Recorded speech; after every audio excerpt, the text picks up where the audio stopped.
नमः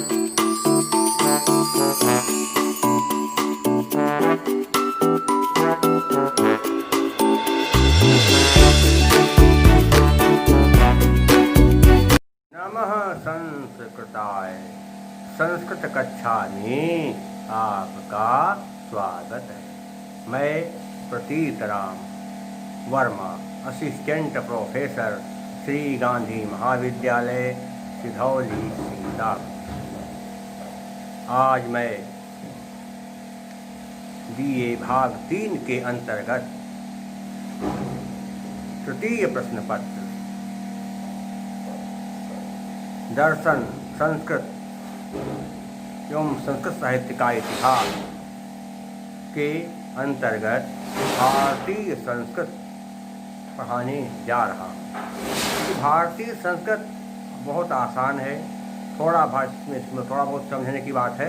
इसको एक बार यदि आप पढ़ लेंगे, सुन लेंगे तो सारी बातें आसानी से समझ जाएंगे। कई बार एक प्रश्न आया कि भारतीय संस्कृत के तत्वों का उल्लेख कीजिए या भारतीय संस्कृत की विशेषताओं को बताइए। भारतीय संस्कृत में अनेकता में एकता है, इस कथन को सिद्ध कीजिए। तो यदि भारतीय संस्कृत में अनेकता में एकता ये पूछा जाए या उसकी विशेषताएं या तत्व, तो उन सब का उत्तर एक ही होगा। तो आज से आप समझ लें क्या है संस्कृत। कहा जाता है कि संस्कृत के बारे में कि संसार भर में जो सर्वोत्तम बातें जानी या कही गई हैं, उनसे अपने आप को परिचित कराना संस्कृति है। या दूसरे रूप में क्या कह सकते हैं हम कि क्या कह सकते हैं इसमें कि व्यक्तियों के कार्य पद्धति, आचार विचार, आहार विहार, रहन सहन सभी का समाहार जिसमें होता है, जिससे मानव जीवन बनता है, उसे संस्कृत कहते हैं। तो क्या समझ लें कि मानव जीवन की समग्र कार्य पद्धति, आचार विचार, आहार विहार, रहन सहन सभी का समावेश ही संस्कृत कहलाता है। अर्थात हमारी बातचीत, रहने का ढंग, खाने पीने का ढंग, बोलचाल का ढंग, उठने बैठने का ढंग, ये सब क्या है? संस्कृत है। मुझे पूरा कि मानव जो कुछ बोलता है, कहता है, सुनता है, खाता है, पीता है, रहता है, सोता है, जागता है, उठता है, बैठता है और जैसा वो अपना जीवन यापन करता है, उन सब का सामूहिक रूप ही संस्कृत कहलाता है। कहा गया है, कई विद्वानों ने भी इस विषय में अपने अपने विचार बनाए हैं। हरिदत्त वेदालंकार ने कहा था कि संस्कृति का सब अर्थ है उत्तम या सुधरी हुई स्थिति। इस तरह से तमाम विद्वानों ने अपने अपने विचार रखे। एक विद्वान थे विदेशी विद्वान, का नाम था लिटन। उन्होंने कहा संस्कृत समाज की विरासत है। संस्कृत समाज की विरासत है। उपाध्याय विद्यानंद मुनि ने कहा था कि संस्कृत संस्कारों के पुंज का नामांतर है। कुल मिलाकर यही है कि अगर कोई पूछे आपसे कि संस्कृत किसे कहते हैं, तो क्या कहेंगे कि व्यक्तियों के क्रियाकलाप, आचार विचार, आहार विहार, रहन सहन, उनकी बातचीत, इन सब का जो मिला जुला जो रूप होता है, वही संस्कृत कहलाता है। और इसके अलावा देखा जाए तो सभ्यता थोड़ा उससे अलग होती है। सभ्यता जो है संस्कृत से बिल्कुल थोड़ा बहुत क्या कहते हैं अलग होती है। उसका रूप जो है थोड़ा बदला हुआ रहता है। अगर देखें तो क्या होगा कि अगर संस्कृत सभ्यता की नींव है और संस्कृति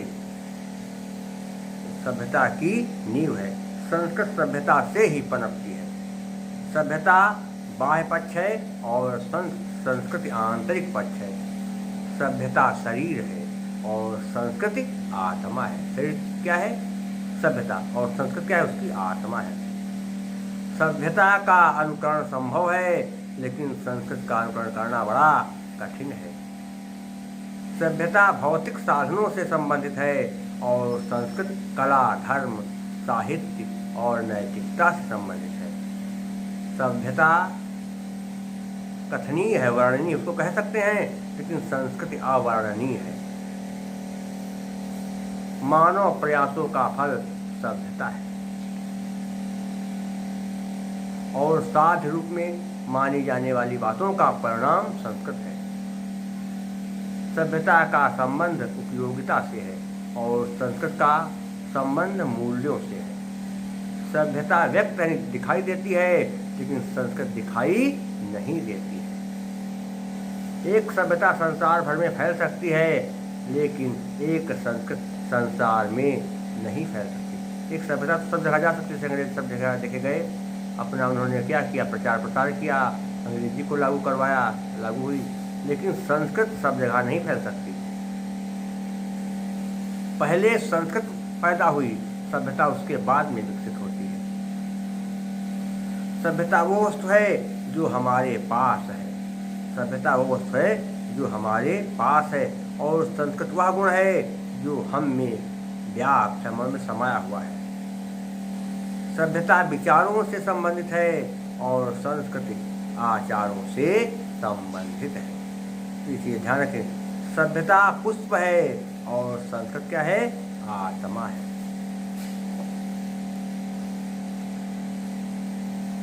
रविन्द्रनाथ टैगोर ने कहा था, संस्कृति मस्तिष्क का जीवन है। संस्कृति मस्तिष्क का जीवन है।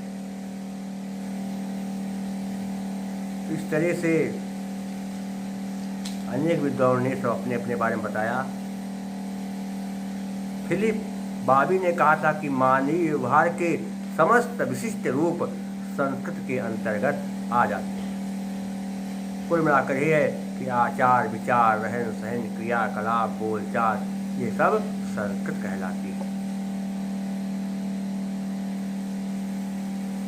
मैकाइवर पेन ने कहा था कि जो हम हैं वो हमारी संस्कृति है। जो हम हैं वो हमारी संस्कृति है और जिसका हम प्रयोग करते हैं वो हमारी सभ्यता है। जो हम हैं वो हमारी संस्कृति है और जिसका हम प्रयोग करते हैं वो हमारी सभ्यता है। मैथ्यू अर्नाल्ड ने कहा था, सभ्यता समाज में मानव का मानवीकरण है। तो अब बात हम करते हैं भारतीय संस्कृति की क्या विशेषताएं हैं, इसको क्या जो है समझना है। नंबर 1 क्या है? सनातनता। भारतीय संस्कृति बहुत ही सनातन, सबसे प्राचीन है।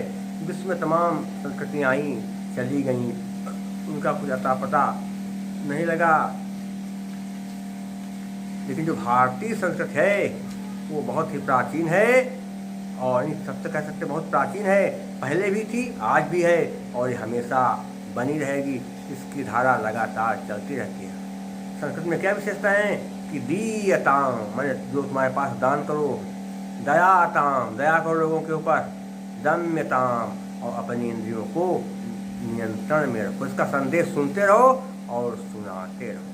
लोक कल्याण की भावना ही भारतीय संस्कृति का अंग है। दूसरा क्या है? इसमें कहते हैं कि बताया जाए कि आध्यात्मिकता। भारतीय संस्कृति सदा से अध्यात्म प्रधान रही है। हमारे यहाँ लोग त्यागी रहे, त्याग की भावना सब में रही है।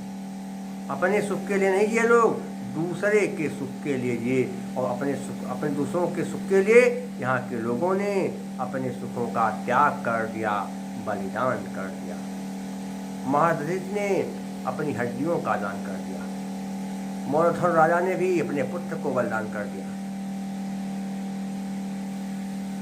और यहाँ सब क्या है? हवन होता है कि होते हैं अग्नेय स्वाहा, अग्नेय इदम नमम, इस प्रकार से और यहाँ पर मूल्यों पर बड़ा बल दिया जाता है।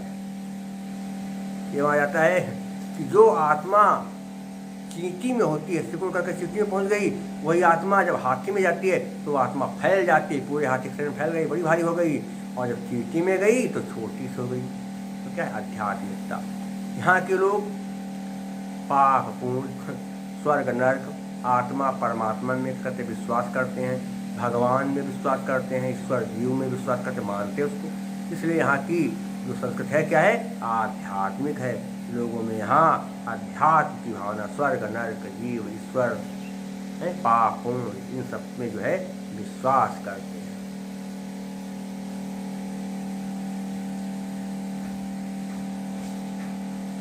और इसके अलावा क्या है? समन्वयात्मकता। यहाँ की संस्कृति में समन्वयात्मकता है, अर्थात समन्वय की भावना है, सभी को साथ लेकर चलते हैं। यहाँ पर भारतवर्ष में बहुत सारी जातियाँ हैं, बहुत सारे धर्म हैं, लेकिन सब लोग एक साथ रहते हैं, एक साथ मिलजुल करके काम करते हैं, एक दूसरे के सुख दुख में साथ देते हैं, सब लोग एक दूसरे का साथ पूरी तरह से देते हैं। यहाँ पर कई धर्म, बौद्ध, जैन, इस्लाम, सिख, पारसी, हिंदू, सब धर्म हैं। सभी धर्मों के लोग एक साथ रहते हैं। सबके कपड़े, सबकी वेशभूषा अलग होती है, सबके रहन सहन अलग होते हैं, आचार विचार करते अलग होते हैं, पूजा पाठ सब करते अलग अलग करते हैं, खान पान थोड़ा बहुत अलग रहता है, कुछ थोड़ा बहुत, लेकिन सब में जो है एकता की भावना है। ये क्या है? भारतीय संस्कृति की विशेषता है। और क्या है? धार्मिक एकता। धार्मिक दृष्टि से सब लोग एक दूसरे के धर्म का सम्मान करते हैं, एक दूसरे का धर्म का आदर करते हैं, और ये माना जाता है कि जो धर्म का सम्मान नहीं करता वो जो है महापापी है। धर्म एव हतो हन्ति धर्मो रक्षति रक्षतः तस्मात् धर्मो न हन्तव्यो मानो धर्मो हतो अवधि। इस तरह से यहाँ पर सभी धर्मों का समान महत्व है, ये माना गया है। धार्मिक एकता। अब क्या आती है अगली? क्या कहते? पुरुषार्थ। क्या उससे बड़े कहते आता वर्णाश्रम। भारतीय संस्कृति में सामाजिक कार्य विभाजन की व्यवस्था की गई है। 4 आश्रम बनाए गए। 1 वर्ष से लेकर 25 साल तक क्या कहते होता है? ब्रह्मचर्य आश्रम।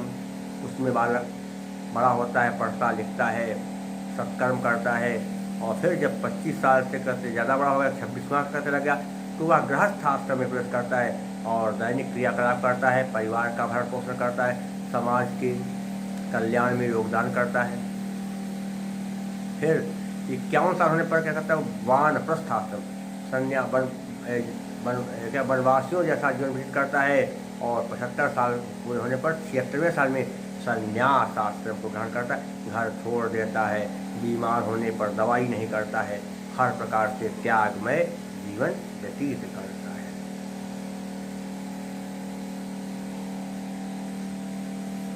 क्योंकि भारतीय समाज में 4 प्रकार के वर्ण क्या है? ब्राह्मणो अस्ति मुखमासीद बाहुराजन्यः कृतः उरुतदस्ति यदवैश्यः पदभ्याम शूद्रो अजायत। ब्रह्मा जी के मुख से ब्राह्मण पैदा हुआ, भुजाओं से क्षत्रिय, उसकी जांघ से वैश्य, और ब्रह्मा जी के पैरों से शूद्र पैदा हुए, ये बताया गया है। वर्णाश्रम व्यवस्था सब में करना है। इसके बाद क्या आती है कि पुरुषार्थ की व्यवस्था। हमारे भारतवर्ष में धर्म, अर्थ, काम और मोक्ष को जीवन का लक्ष्य माना गया। सबसे पहले व्यक्ति को धर्म के मार्ग पर चल करके जीवन बिताना चाहिए, अच्छे काम करना चाहिए, सत्कर्म, और फिर धर्म कार्य करते हुए उसे अर्थ, पैसा प्राप्त करना चाहिए, धन प्राप्त करना चाहिए, जिससे उसका जीवन कल्याणमय हो, दूसरों का भी कल्याण हो। काम, और जब पैसा हो जाए तो काम सुख को भोगने का प्रयास करना चाहिए, और अंत में मोक्ष की प्राप्ति करनी चाहिए। क्या है अगला इसमें? त्याग और तपस्या की भावना भारतीय संस्कृति विशेषता है। भारतीय संस्कृति में कहा गया है कि व्यक्ति को त्यागी होना चाहिए, अपना संसार में कुछ नहीं समझना चाहिए, जो कुछ है सब भगवान का है। इसलिए सारी वस्तुओं का त्याग पूर्वक भोग करना चाहिए, लालच कभी भी मत करना चाहिए माना गया है। क्या माना गया कि ईशावास्यमिदं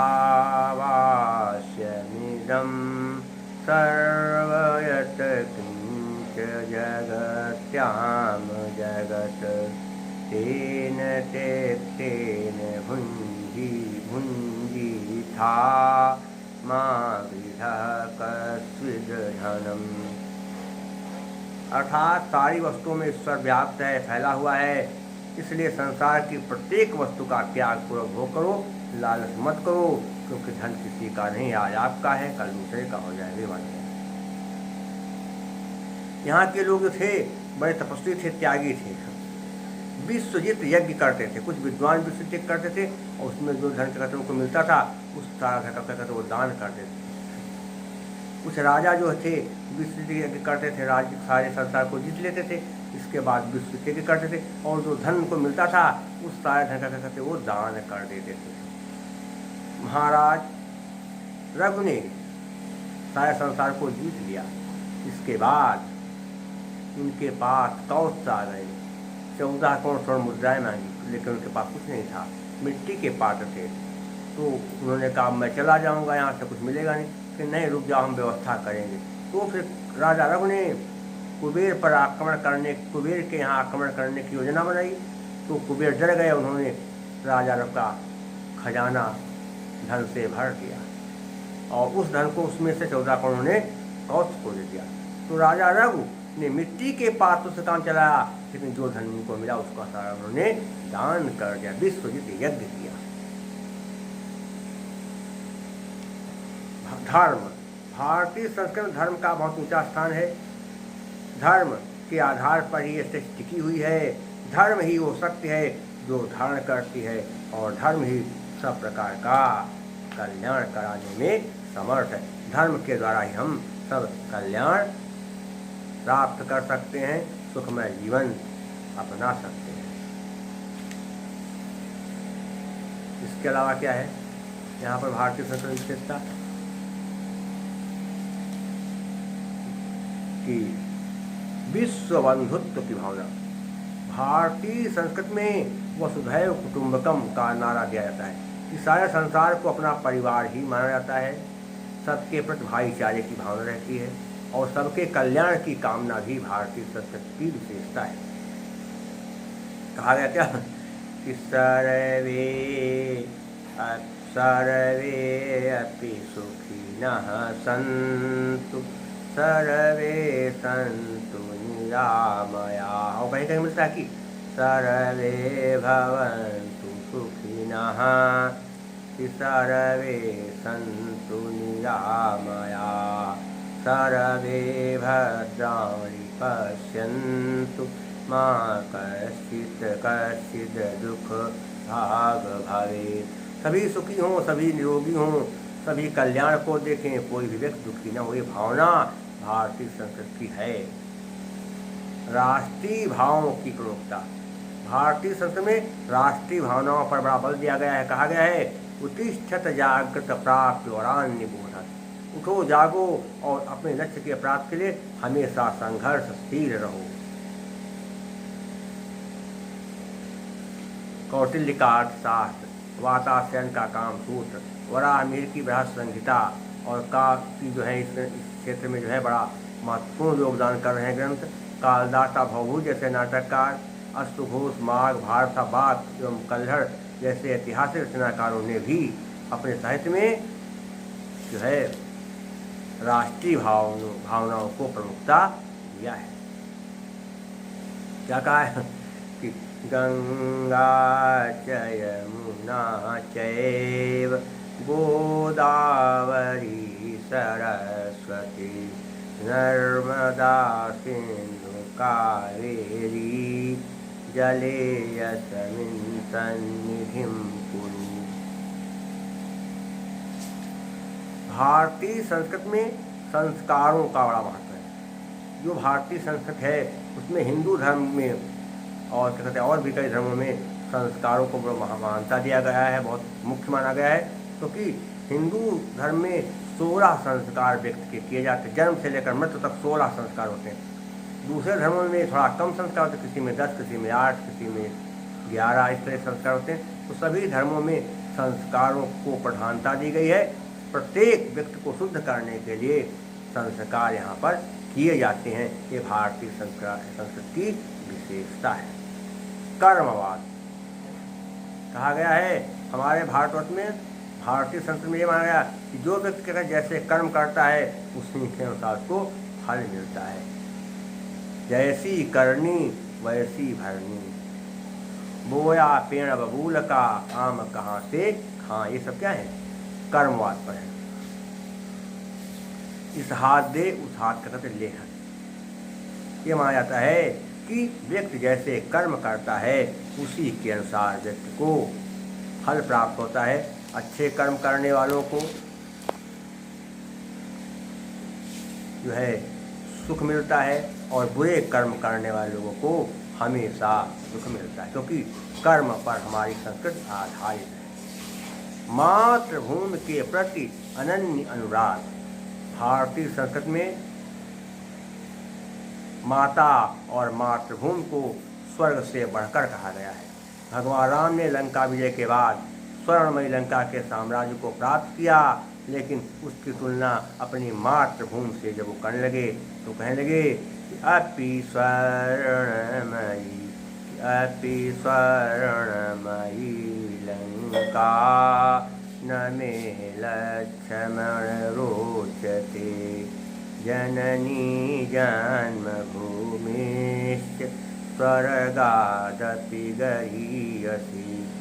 ये सोने की लंका, हे लक्ष्मण, मुझे सोने की लंका बहुत ज़्यादा अच्छी नहीं लग रही है, इतनी प्रिय मुझे अपनी जन्मभूमि लगती है, क्योंकि मेरी जन्मभूमि स्वर्ग से भी बढ़कर। और कहा गया माता भूमि पुत्रो हम पृथिव्याः।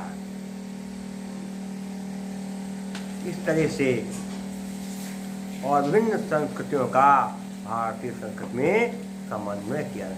अनेक संस्कृतियाँ जो हैं, अनेक संस्कृतियाँ इस जो है भारतीय संस्कृति में दिखाई देती हैं।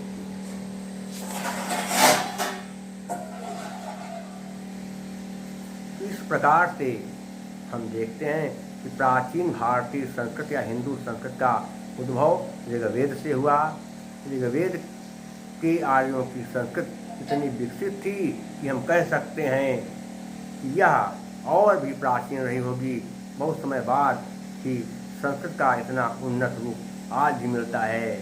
भारतीय संस्कृत दुनिया की सबसे महान संस्कृति है और ये संस्कृत प्राचीन काल से आज तक चली आ रही है और वर्षों तक ये संस्कृत चली रहेगी। इसी तरह से ये जो है समाज में बनी रहेगी और इसका विकास होता रहेगा। आप लोगों से मेरा अनुरोध है कि जब आप मेरे वीडियो को देखें तो कृपया उसे सब्सक्राइब जरूर कर दें। और शेष बातें मैं आपको अगले अंक में बताऊंगा। तब तक के लिए नमः संस्कृत।